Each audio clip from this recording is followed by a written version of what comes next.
ఎవరు కాపాడతారంటే దేవుడే కాపాడాలి. ఏం జరిగిద్దో నాకు తెలియదు. ధైర్యంగా వచ్చా, ఒక్కడనే తిరుగుతా.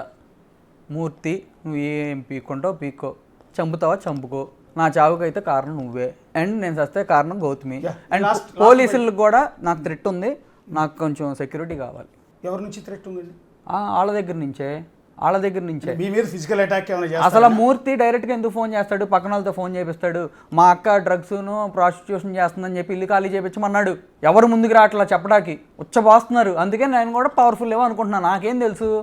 కోర్టులో చూసుకోవాలా లేకపోతే ఈ పంచాయతీ ఏంటి అసలు, మాకు ఈ దరిద్రం ఏంటి అసలు ఈ రోడ్ల మీద. నాకు కొడుకు అల్లరి అయిపోయేవాడు, అల్లరి అయిపోతాడని నిజంగా నీకు భయం అయితే కొడుకు తండ్రిని ఇంత అల్లరి చేస్తావా?